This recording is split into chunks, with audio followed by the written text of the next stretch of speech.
피곤하시죠? 우리 옆에 분들하고 한번 인사했으면 좋겠습니다. 사랑합니다. 축복합니다라고 인사하겠습니다. 예, 우리 한 번 더 인사하겠습니다. 복음은 사명입니다라고. 예, 복음 전하는 것은 사명입니다. 지난 수요일부터 원고를 던졌습니다. 수요일에는 원고를 썼는데 오늘은 원고도 못 썼습니다. 안 쓴 것이 아니라 못 쓴 것입니다. 그 이유는 제가 오늘 말씀을 전하려고 준비를 하면서 원고를 한 5번 정도 썼다가 지웠습니다. 계속 이상해서. 그래서 어떤 말씀을 증거할 수 있을까 고민을 하다가 여러분들에게 이렇게 질문하면서 오늘 말씀을 시작해 보려고 합니다. 여러분 신앙생활을 왜 하십니까? 무슨 이유 때문에 신앙생활을 하십니까? 라는 질문으로 제가 오늘 말씀을 시작해 보려고 합니다. 여러분들이 대답을 해 주시지 않으면 여러분들이 대답할 때까지 기다릴 겁니다.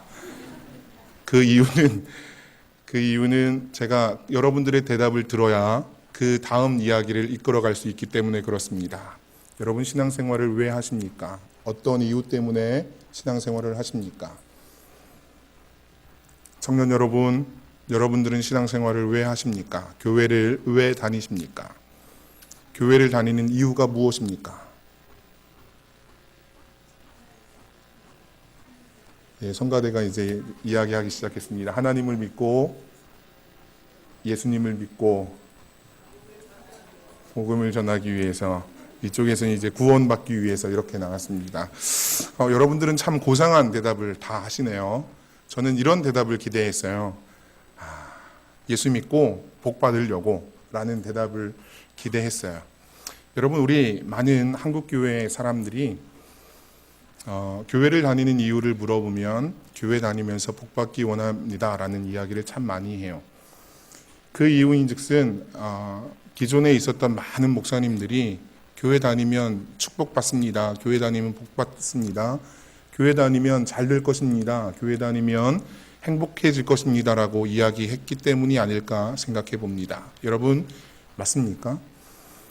그렇다면 아멘이 나왔기 때문에 제가 또 이야기를 할 수 있는데요. 그렇다면 여러분 교회 다니는 사람은 잘못될 수는 없습니까? 교회 다니는 사람도 잘못되는 거 참 많이 봤습니다. 급한 일도 되게 많이 당하고요. 어려운 일도 참 많이 당하는 것을 보았습니다. 여러분 교회 다니면 다 복받아야 된다고 목사님들이 이야기하는데 어떤 사람들은 교회에 정말 열심히 다닙니다. 제가 아는 한 집사님은 교회 새벽 기도 하시다가 교통사고로 돌아가셨어요. 여러분 이것은 어떻게 우리가 생각해야 되겠습니까? 여러분 우리가 교회를 다니는 것, 복 받는 것 중요합니다. 교회 다니면서 복 받는 것 정말 중요합니다. 복 받아야 합니다. 그러나 그것은 부수적으로 오는 것입니다. 1차적인 것 아닙니다. 여러분 교회를 다니는 것은 상 받기 위하여서 교회를 다니는 것 아닙니다. 그것은 2차적인 것입니다. 3차적인 것입니다. 교회를 다니면서 우리가 가장 우선순위로 생각해야 되는 것은 하나님의 영광을 위하여서 내가 교회를 다닌다라고 여러분들이 믿으셔야 됩니다. 내가 구원 받으려고 교회 다니는 것도 참 중요합니다. 교회 다니면 구원 받습니다. 아니 어쩌면 교회 다니면 구원 못 받을 수도 있습니다. 왜? 하나님하고 상관없게 신앙생활 할 수 있기 때문에 그렇습니다. 사랑하는 여러분, 오늘 제가 이야기하는 이 이야기를 여러분들이 좀 고민하시면서 들어주시면 여러분들이 이 땅을 살아가면서 하나님 앞에 온전히 삶을 살아드릴 수 있고 온전히 주님 앞으로 달려가는데 조금이라도 도움이 될 수 있지 않을까 싶습니다. 저는 지난 수요일에도 설교를 했습니다. 갈라디아서 1장 6절과 10절의 말씀을 가지고 사도 바울에 대한 이야기를 나누었습니다. 사도 바울이 십자가, 늘 그는 십자가 생각한다라고 이야기했던 것 기억합니다. 그리고 그가 십자가를 따라가야 된다. 예수 그리스도를 따라서 십자가에 죽고 십자가에 다시 살아나신 예수 그리스도를 붙잡아야 된다라고 이야기했던 것 기억합니다. 여러분 제가 오늘도 십자가 이야기할 것이고 사도 바울 이야기할 것입니다. 그리고 제가 2주 후에 수요 예배를 또 혹시라도 설교하게 될지도 모르겠습니다. 그렇다면 그때는 제가 에베소서를 가지고 사도 바울이 이야기한 십자가 이야기할 것입니다. 여러분, 우리가 그 십자가 이야기하는 것은 우리가 그 십자가 없으면 신앙생활 아무것도 쓸모없기 때문에 그렇습니다. 사랑하는 여러분, 어느 분이 아멘을 크게 해주시는지 모르는데 감사합니다. 오늘 사도 바울이 이 13절로 18절의 이야기를 우리가 잘 생각해 보면 이 본문은 어떤 이야기인지를 참 알쏭달쏭하게 하는 이야기입니다.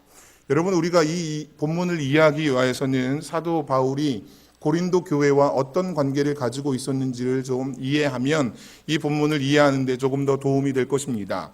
여러분, 고린도 교회에 대한 이야기는 여러분들이 너무나도 잘 알고 있지요. 사도 바울이 설립한 교회예요. 그죠?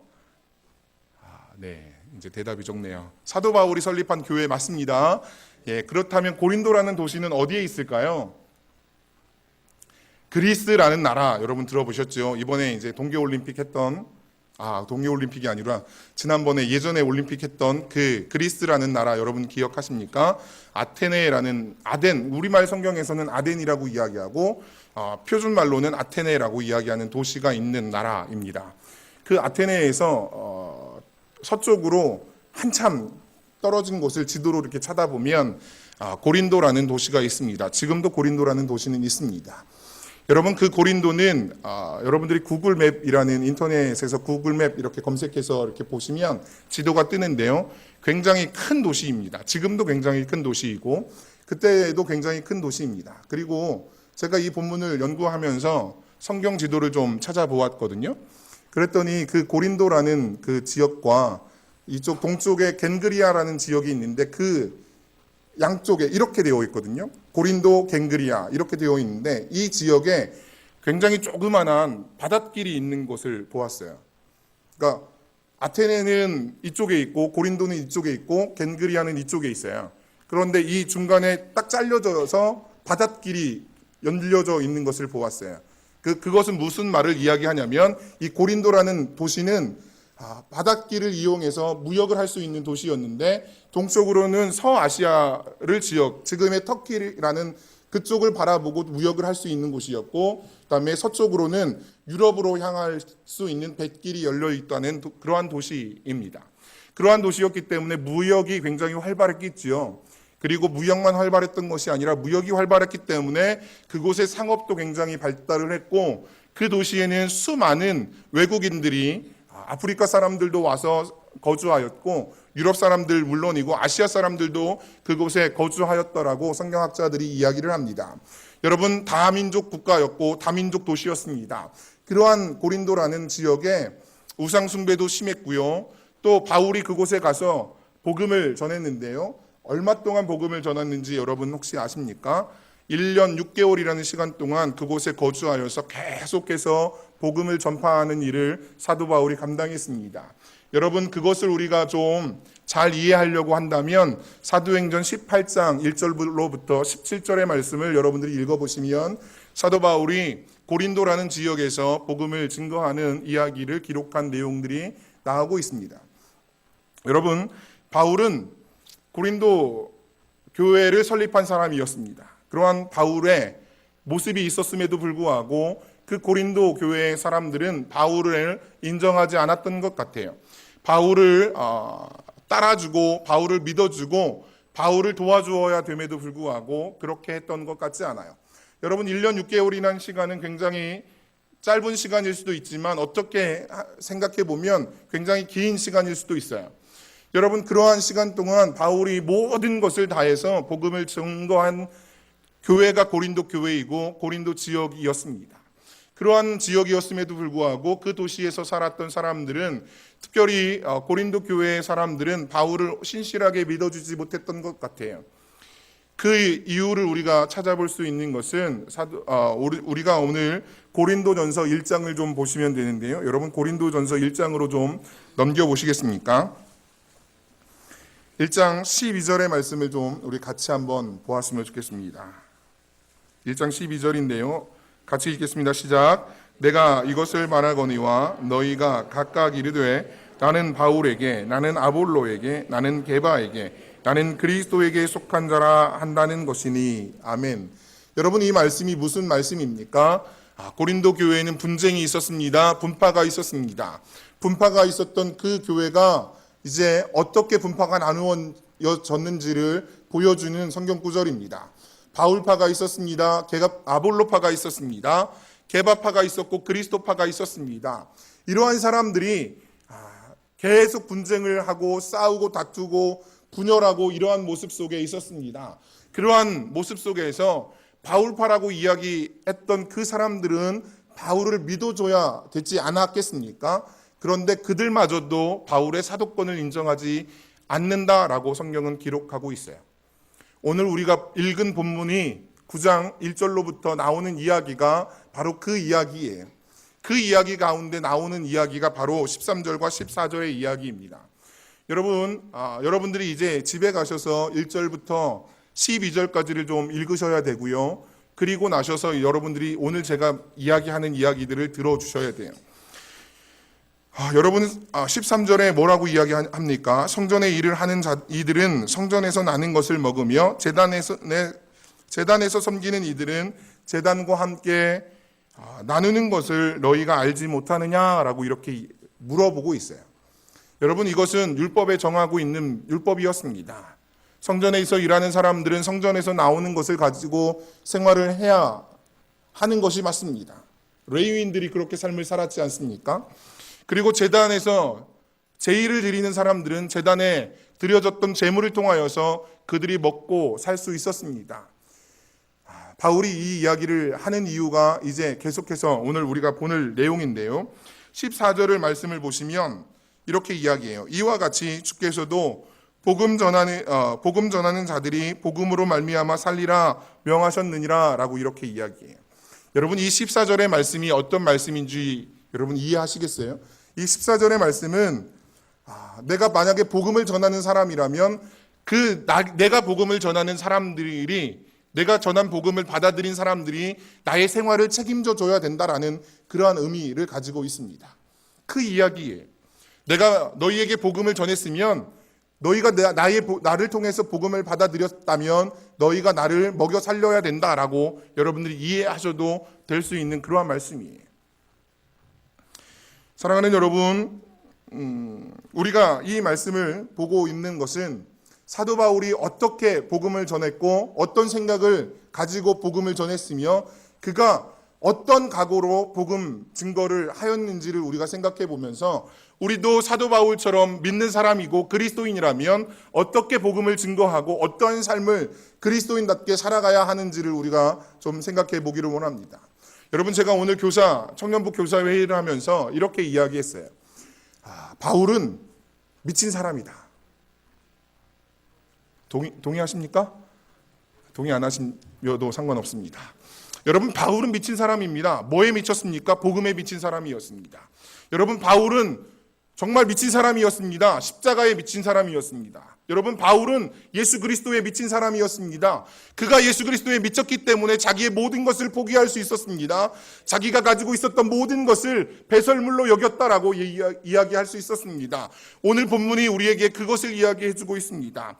여러분, 이렇게 이야기합니다. 15절에 그러나라고 이렇게 이야기하면서 앞에 13절, 14절을 받아주면서 이야기를 이어가고 있습니다. 반전인 것이지요. 그러나 내가 이것을 하나도 쓰지 아니하였고 또 이 말을 쓰는 것은 내게 이같이 하여 달라는 것이 아니라 내가 차라리 죽을지언정 누구든지 내 자랑하는 것을 헛된 대로 돌리지 못하게 하리라 라고 이렇게 이야기하고 있습니다. 여러분, 사도 바울이 15절에 이야기합니다. 내가 이것을 하나도 쓰지 아니하였다라고 이야기합니다. 여러분, 사도 바울은 복음을 증거하는 사람이었습니다. 복음을 증거하는 사람이었고 그가 복음을 증거하는 교회들을 통하여서 많은 도움을 얻었습니다. 헌금도 받았습니다. 여러분, 예루살렘 교회에도 바울을 위하여서 헌금을 드렸고 바울이 세운 여러 교회들이 바울이 복음 전할 때마다 헌금을 드렸던 것 여러분 성경을 통하여서 볼 수 있습니다. 그럼에도 불구하고 바울이 뭐라고 이야기합니까? 내가 이것을 하나도 쓰지 아니하였고 이렇게 이야기합니다. 여러분, 바울은 그 헌금이 중요한 것이 아니었습니다. 바울은 그 돈을 받은 것이 중요한 것이 아니었습니다. 그리고 그렇게 또 다음에 뭐라고 이야기합니까? 내가 차라리 죽을지언정 누구든지 내 자랑하는 것을 헛된 대로 돌리지 못하게 하리라 라고 이렇게 이야기하고 있습니다. 여러분, 바울이 자랑하는 것은 무엇입니까? 바울이 자랑하는 것은 무엇입니까? 바울이 자랑하는 것은 예수 그리스도입니다. 바울이 자랑하는 것은 복음입니다. 바울이 자랑하는 것은 십자가였습니다. 그렇기 때문에 사도 바울이 자랑하는 것은 십자가밖에 없기 때문에 그가 모든 것을 다 포기해도 된다라고 이야기하고 있는 것입니다. 여러분, 바울은 이렇게 이야기합니다. 내가 차라리 죽을지언정 너희들이 내가 전하는 것, 내가 자랑하는 것, 업신여기는 것 못 보겠다라고 이야기합니다. 사랑하는 여러분, 우리가 삶을 살아가면서 교회는 다니고 신앙생활은 하지만 교회를 다니고 신앙생활을 하지만 예수 그리스도를 귀하게 여기지 아니하고 십자가를 귀하게 여기지 아니하고 그렇게 신앙생활은 하지 않으셨습니까? 사랑하는 여러분, 여러분들이 교회를 다니시면서 나에게 가장 중요한 것은 예수 그리스도다 고백할 수 있기를 주님의 이름으로 축복합니다. 사도 바울이 고백했던 것처럼 내가 자랑할 것은 십자가 외에는 없다라고 여러분들이 고백할 수 있기를 주님의 이름으로 축복합니다. 여러분, 우리 성경을 좀 넘겨서 찾아보겠습니다. 고린도전서 1장 18절 말씀입니다. 고린도전서 1장 18절 말씀인데요. 이 말씀도 여러분들이 좀 읽어주셨으면 좋겠습니다. 다 같이 읽겠습니다. 시작.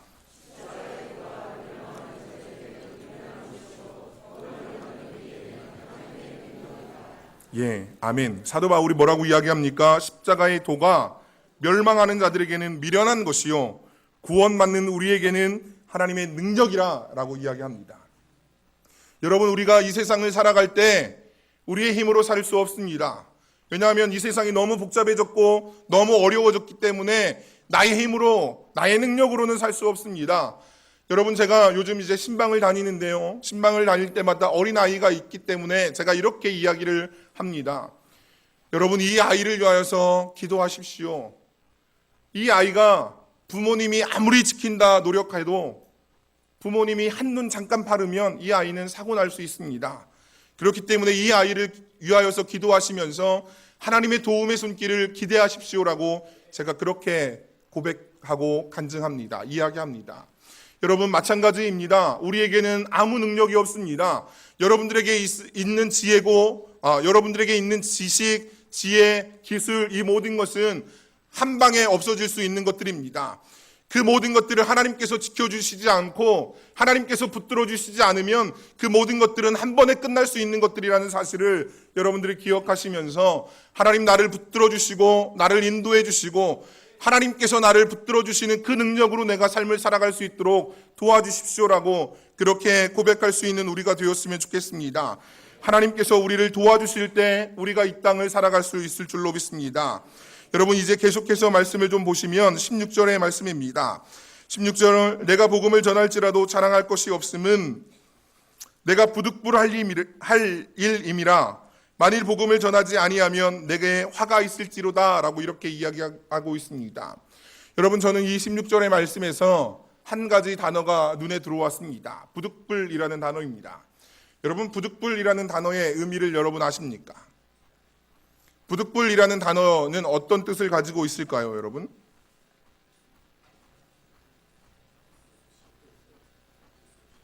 어쩔 수 없이 한다.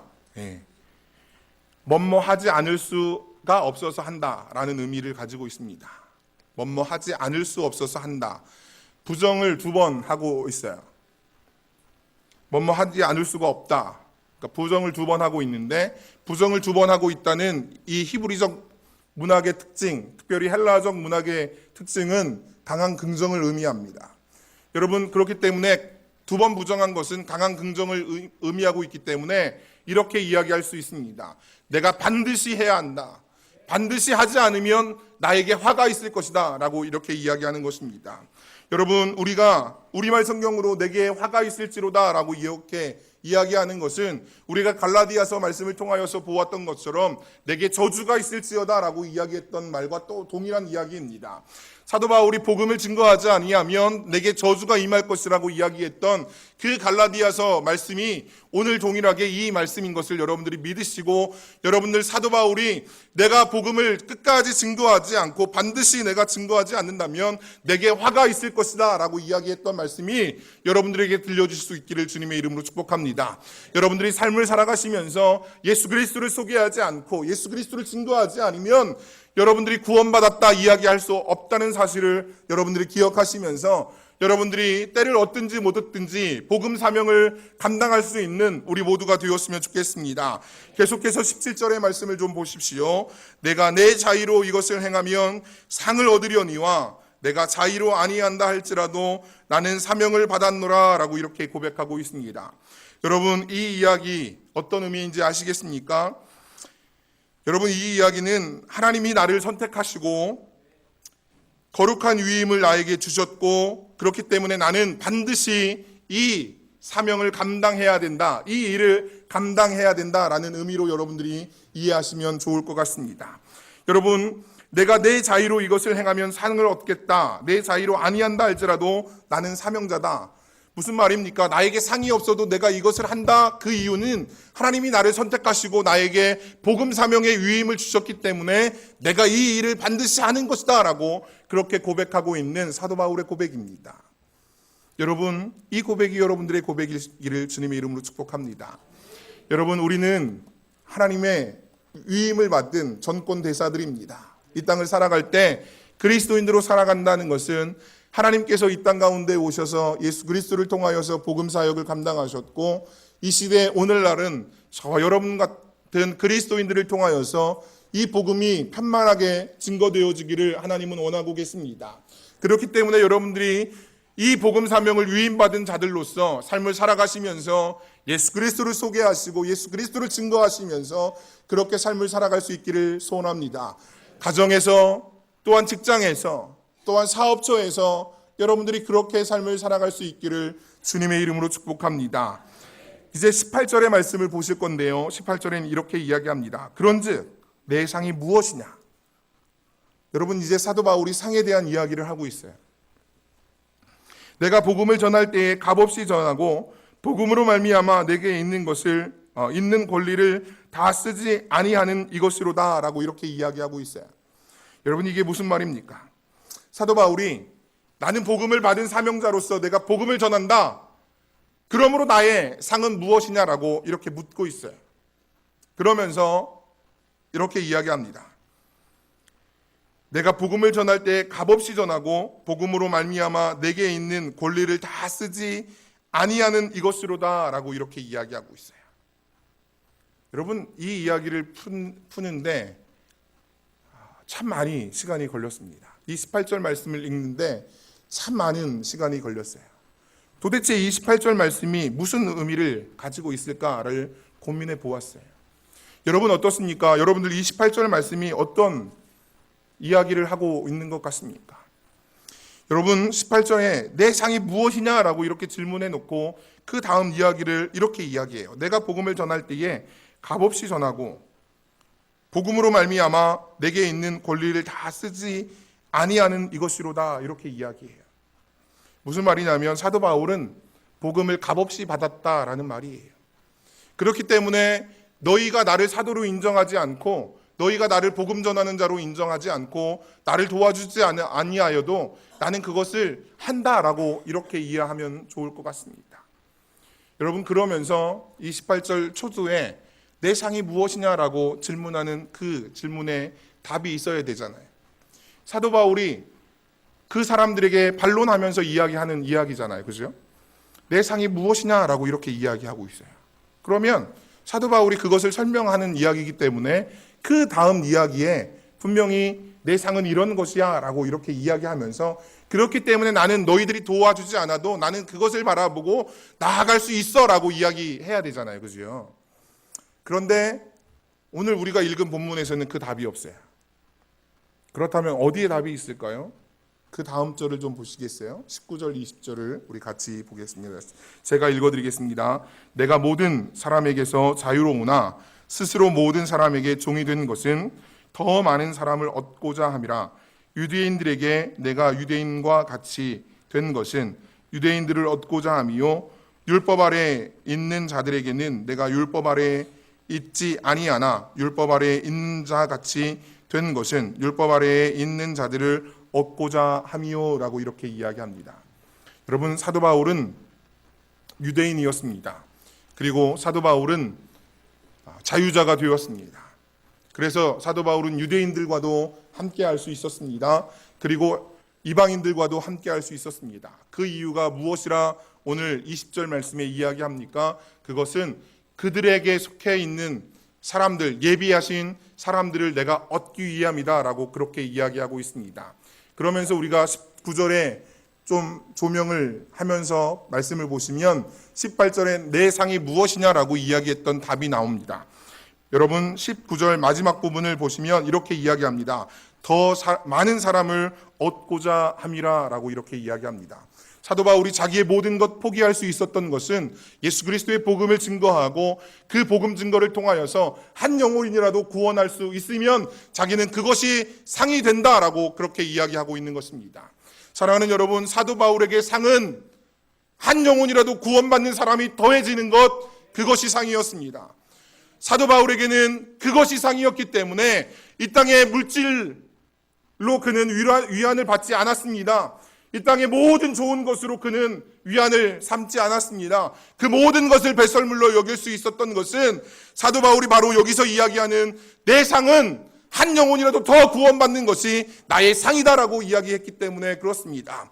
사랑하는 여러분, 우리는 이제 복음 증거를 시작하였습니다. 우리 교회는 지지난주부터 복음을 증거하기 시작했습니다. 나아가서 전도대가 운영되어지고 있고 특별히 제가 담당하고 있는 수요 전도팀을 보니까 가진 것들을 가지고 와서 많은 분들이 열심을 다해서 2시간가량 전도하는 것을 보았습니다. 우리가 그렇게 할 수 있는 것은 하나님께서 우리를 구원해 주셨다는 믿음이 있기 때문에 그렇습니다. 오늘 사도 바울이 고백하고 있는 것처럼 내 상은 한 영혼이라도 더 구원받는 것이 나의 상이고 그 상은 하나님께서 나에게 베풀어 주신 은혜이기 때문에 그렇다라고 고백했던 사도 바울의 고백이 우리의 고백이기 때문에 그렇습니다. 사랑하는 여러분, 여러분들도 이제부터는 전도의 사명자가 되어주시길 주님의 이름으로 축복합니다. 나는 할 수 없다라고 생각할 수 있습니다. 아닙니다. 여러분들이 그리스도인이라면 다 하실 수 있습니다. 여러분들이 용기가 없습니까? 하나님 앞에 기도하십시오. 하나님 나에게 복음 전파할 수 있는 힘을 주십시오. 사도 바울이 그렇게 나아가서 핍박을 당하고 모든 것을 배설물로 여기고 복음 증거했던 것처럼 하나님 나도 복음을 증거할 수 있는 은혜를 나에게 주십시오. 힘을 주십시오. 능력을 주십시오라고 그렇게 기도할 수 있는 우리가 되었으면 좋겠습니다. 여러분, 우리가 전도의 능력자가 있어서 전도하는 건 아닙니다. 제가 전도하는 분들의 간증을 들어볼 때마다 그분들의 동일한 간증의 내용이 무엇이었냐면 이런 것이었습니다. 제가 전도왕이 되기까지는 참으로 저는 부족한 사람이었습니다. 이렇게 이야기를 하고 시작을 해요. 많은 전도왕들이 그렇더라고요. 그러면서 뭐라고 고백하냐면 저는 정말 몸도 연약하고 너무 몸이 아파서 할 일이 없었어요. 그래서 하루는 교회에 나가서 기도하는데 저희 담임 목사님이 집사님 정말 힘이 없고 연약하시면 기도부터 시작하십시오라고 권면하셨어요. 그리고 이제 기도하면서 힘을 얻으니까 목사님이 이렇게 이야기하시더군요. 집사님 이제 나아가셔서 예수님을 증거해 보십시오. 그러면 그 예수님을 증거하는 그 증거가 집사님의 힘이 될 것입니다 라고 이야기했다는 것을 제가 들어보았습니다. 여러분, 많은 전도왕들의 하나같은 얘기가 뭐냐면 저는 전도할 수 있는 능력을 가지지 못했습니다. 저는 너무나도 연약했습니다. 그런데 제가 기도하면서 하나님 앞에 간구했더니 어느 날 하나님이 나의 아들의 친구들을 만나게 해서 전도할 수 있도록 도와주셨습니다. 내 이웃에 있는 집사님을 만나서 성도님을 만나서 전도할 수 있었습니다 라고 이렇게 고백하는 것을 들어보았어요. 여러분, 우리는 그들과 똑같은 사람들이에요. 맞죠? 대답 안 하네. 여러분들 다 똑같은 사람들이에요. 어느 권사님은 능력이 많아서 전도할 수 있고 돈이 많아서 전도할 수 있고 이런 것 아니잖아요. 우리는 다 똑같은 사람들이에요. 사도 바울도 똑같은 육신을 가지고 있었던 사람이었어요. 그런데 그가 복음에 미치니까 전도할 수 있었고요. 그가 십자가에 미치니까 전도할 수 있었어요. 그가 예수 그리스도를 통하여서 받은 은혜가 있었기 때문에 전도할 수 있었어요. 여러분들은 예수 그리스도를 통하여서 다 은혜 받은 그리스도인들이에요. 그죠? 여러분들은 다 하나님으로부터 온 은혜를 받았던 사람들이에요. 그리고 은혜가 있기 때문에 이 자리에 피곤한 몸을 가지고 잘 못하는 고목사의 설교를 들으면서까지 이 자리에 앉아 있는 분들이에요. 여러분, 그렇다면 여러분들은 다 능력 있는 사람들이에요. 예수 그리스도께서 주신 능력을 가지고 있는 사람들인데 우리가 그것을 발휘하지 못하는 이유는 우리가 나아가서 전도하지 않기 때문에 그것이 안 되는 것이에요. 여러분들이 오늘부터 결단하시고 하나님 나에게 능력 주십시오. 나에게 힘 주십시오. 내가 나의 가정부터 전도하겠습니다라고 여러분들이 기도하시면서 전도 방법을 찾아보십시오. 그러면 믿지 않는 내 남편 전도할 수 있어요. 믿지 않는 내 자녀들 전도할 수 있어요. 내가 가지고 있는 것 가지고 충분히 할 수 있어요. 저는 여러분들이 다 할 수 있을 줄로 믿습니다. 사랑하는 여러분, 오늘 사도 바울이 고백했던 것처럼 나는 사명을 받았다라는 이 사명의 이 의식이 여러분들에게 있기를 소원합니다. 사명은 해도 되고 하지 않아도 되는 것 아닙니다. 사명은 반드시 해야 되는 것입니다. 우리에게 미션으로 주신 것입니다. 하나님께서 명령하셔서 주신 것입니다. 그렇기 때문에 이 자리에 있는 여러분들이 사도 바울이 예수 그리스도의 능력을 가지고 나아가 복음을 증거했던 것처럼 여러분들이 그 복음을 가지고 나아가 예수 그리스도를 소개하고 예수 그리스도를 증거할 수 있는 우리 모두가 되었으면 좋겠습니다. 오늘 찬양대가 찬양했던 것처럼 그리고 오늘 우리가 사순절 기간을 보내고 있다고 이야기했던 목사님의 말씀을 통하였던 것처럼 여러분들이 사순절 기간에 한 영혼이라도 구원할 수 있는 그러한 은혜가 여러분들에게 있었으면 좋겠습니다. 그래서 주님 앞에 예수 그리스도를 높여드리고 예수 그리스도를 인정해드리고 우리가 정말 예수 그리스도 때문에 너무나도 힘있게 삶을 살아간다라는 그 고백을 우리가 다 올려드리는 우리 모든 태평중앙교회 성도님들 다 되어주시길 주님의 이름으로 축복합니다. 아멘. 기도하겠습니다. 아버지